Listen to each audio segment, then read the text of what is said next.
Hi friends, good morning. Welcome back to our YouTube channel. ನಾನಿವತ್ತು morning ಬ್ರೇಕ್ಫಾಸ್ಟಿಗೆ ಅಂತ ಬೆಂಡೆಕಾಯಿ ಫ್ರೈ ಮತ್ತು ಚಪಾತಿ ಮಾಡ್ಕೊಳ್ಳೋಣ ಅಂತ ಅಂದ್ಕೊಂಡೆ. ಸೊ ಫ್ರೈಗೋಸ್ಕರ ಬೆಂಡೆಕಾಯಿನ ತೊಳೆದು ನೀಟಾಗಿ ಸಣ್ಣದಾಗಿ ಕಟ್ ಮಾಡ್ಕೋತಾ ಇದ್ದೆ. ಸೊ ಒಂದು ಬಾಣಲೆಯಲ್ಲಿ ನಾನು ಬೆಂಡೆಕಾಯಿ ಮತ್ತು 1-2 ಸ್ಪೂನ್ ಎಣ್ಣೆ ಹಾಕಿ ಫ್ರೈ ಮಾಡ್ಕೋಬೇಕು. ಅದರಲ್ಲಿ ಯಾಕೆ ಫ್ರೈ ಮಾಡ್ಕೋಬೇಕು ಅಂದರೆ ಸ್ವಲ್ಪ ಲೋಳೆ ಅಂಶ ಹೋಗಲಿ ಅಂತ. ಕೆಲವೊಬ್ಬರು ಫ್ರೈ ಮಾಡ್ದೇನೂ ಗ್ರೇವಿ ಮಾಡ್ತಾರೆ ಚಪಾತಿಗೆ, ಅದು ಕೂಡ ಚೆನ್ನಾಗಿರುತ್ತೆ. ಅದನ್ನೂ ಒನ್ ಟೈಮ್ ನಾನು ಪೋಸ್ಟ್ ಮಾಡ್ತೀನಿ.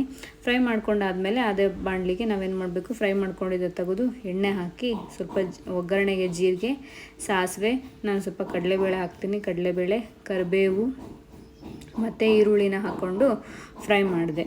ಓಕೆನಾ. ಒಂದು 5-10 ನಿಮಿಷ ಫ್ರೈ ಮಾಡ್ಕೋಬೇಕು. ಈರುಳ್ಳಿ ಒಂದು ಸ್ವಲ್ಪ ಬ್ರೌನ್ ಆಗಬೇಕು. ಅದಾದಮೇಲೆ ನಾನು ಒಂದು ಚಿಕ್ಕದು ಟೊಮೆಟೊ ಹಣ್ಣನ್ನು ಹೆಚ್ಕೊಂಡಿದ್ದೆ. ಟೊಮೆಟೊನೂ ಕೂಡ ಹಾಕಿ ಫ್ರೈ ಮಾಡ್ಕೋಬೇಕು. ಫ್ರೈ ಮಾಡ್ಕೊಂಡಾದಮೇಲೆ ಅದೆಲ್ಲ ಬೇಯಬೇಕು. ಬೆಂದಾದಮೇಲೆ ನಾವು ಫ್ರೈ ಮಾಡಿ ಇಟ್ಟಿರೋ ಅಂಥ ಬೆಂಡೆಕಾಯಿನ ನಾವು ಮತ್ತೆ ಇದಕ್ಕೆಲ್ಲ ಹಾಕಿ ಮಿಕ್ಸ್ ಮಾಡಿ ಚೆನ್ನಾಗಿ ಒಂದು 5 ನಿಮಿಷ ಫ್ರೈ ಮಾಡ್ಕೋಬೇಕು. ಎಲ್ಲನೂ ನೀಟಾಗಿ ಮಿಶ್ರಣ ಮಿಕ್ಸ್ ಆಗಬೇಕು. ಅದಾದಮೇಲೆ ರುಚಿಗೆ ತಕ್ಕಷ್ಟು ಉಪ್ಪು ಹಾಕ್ಕೋಬೇಕು. ಇದಕ್ಕೆ ಅರಿಶಿನನೂ ಕೂಡ ಹಾಕಿದೆ. ಆ್ಯಂಡ್ ನಾವು ಸ್ವಲ್ಪ ಖಾರ ಕಮ್ಮಿ ತಿನ್ನೋರು 1 ಸ್ಪೂನ್ ಹಾಕೊಂಡ್ರೆ, ಬೇಕು ಅಂದ್ರೆ 1-1.5 ಸ್ಪೂನ್ ಹಾಕ್ಕೋಬೋದು.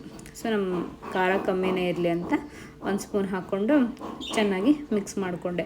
ಅದೇ ರೀತಿ ನನಗೆ ಒಂದು ಸ್ವಲ್ಪ ಬಿಸಿಲಲ್ಲ, ಒಂಚೂರು ಜಾಸ್ತಿ ಹೊತ್ತು ಗ್ರೇವಿ ಇರಲಿ ಅಂತಂದೇಳಿ ನಾನು ಒಂದು ಸ್ವಲ್ಪ ಹುಣಸೆ ಹುಳಿನ ಮಾಡ್ಕೊಂಡು ಇಟ್ಕೊಂಡಿದ್ದೆ.